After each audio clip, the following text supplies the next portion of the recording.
اے مارکی voice دیکھنے والے تمام دوستوں کو السلام علیکم۔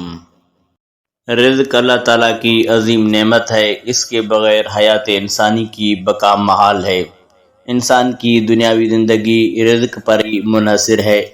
یہی وجہ ہے کہ انسان حصول رزق اور تلاش معاش کی خاطر گلی گلی پھرتا ہے، شہروں کی خاک چھانتا ہے، محنت اور مزدوری کرتا ہے اور نہ جانے کتنے جتن کرتا ہے۔ رزق اور مال اور دولت انسان کے لیے مرغوب کر دی گئی ہے، جیسا کہ فرمان باری تعالیٰ ہے، جس کا مفہوم یہ ہے کہ مال اور اولاد دنیاوی زندگی کی رونق ہیں اور باقی رہنے والی نیکیاں تیرے رب کے نزدیک ثواب اور آخرت کی امید کے لحاظ سے بہتر ہیں۔ دنیا پر ایک طائرانہ نظر ڈالنے سے معلوم ہوگا کہ ہر شخص آب و دانہ کی تلاش میں حیران و سرگرداں ہے۔ یہ نوکری، چاکری، تجارت، زراعت، پیشہ و ملازمت غرض جتنے بھی امور انجام پذیر ہو رہے ہیں، سب کا سرا رزق سے وابستہ ہے۔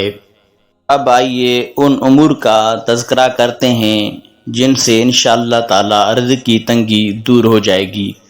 ان میں سے 4 عمل کرنے کے ہیں اور 3 عمل پڑھنے کے ہیں۔ پہلا عمل گناہوں سے پرہیز۔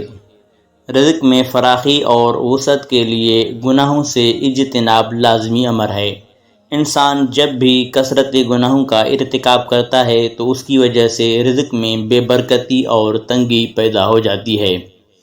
جیسا کہ حدیث شریف میں مذکور ہے کہ نبی کریم صلی اللہ علیہ وسلم نے فرمایا کہ انسان گناہ کا ارتکاب کرنے کی وجہ سے رزق سے محروم کر دیا جاتا ہے۔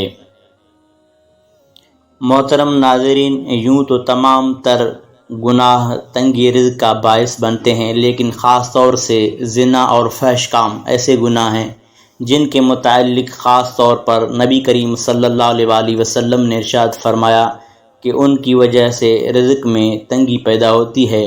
چنانچہ آپ صلی اللہ علیہ وسلم کا ارشاد ہے کہ زنا کی وجہ سے فقر و فاقہ پیدا ہوتا ہے، لہذا ان سے اجتناب کرو۔ دوسرا عمل ہے دعا کرنا، یعنی اللہ تعالیٰ سے رزق میں برکت کی دعا کرنا۔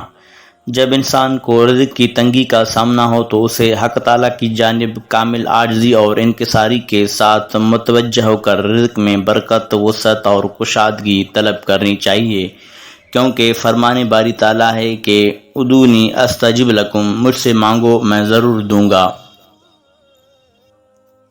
تیسرا عمل ہے صلہ رحمی کرنا، یعنی رشتہ داروں سے تعلق جوڑنا۔ رشتہ داروں سے لا تعلقی کی بنا پر بھی رزق میں تنگی پیدا ہوتی ہے۔ اقارب سے حسن سلوک اور رشتہ داروں کے حقوق کی ادائیگی سے زندگی خوشحال ہو جاتی ہے اور رزق کی پریشانی اور تنگی ختم ہو جاتی ہے۔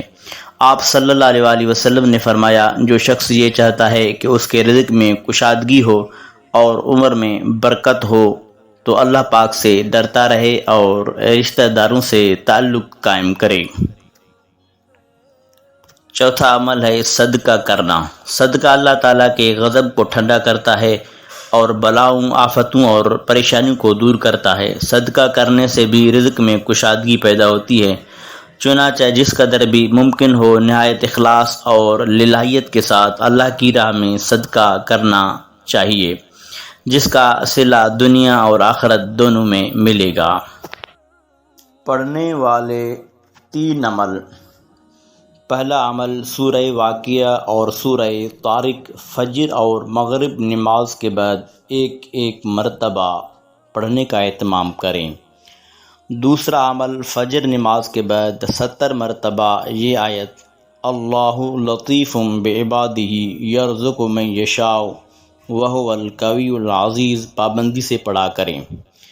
تیسرا عمل ہر نماز بعد 7 مرتبہ یہ دعا پڑھیں، اللہم اکفنی بحلالک عن حرامک واغننی بفضلک عمن سواک۔ انشاءاللہ تعالی ان اعمال سے تنگ دستی سے نجات مل جائے گی۔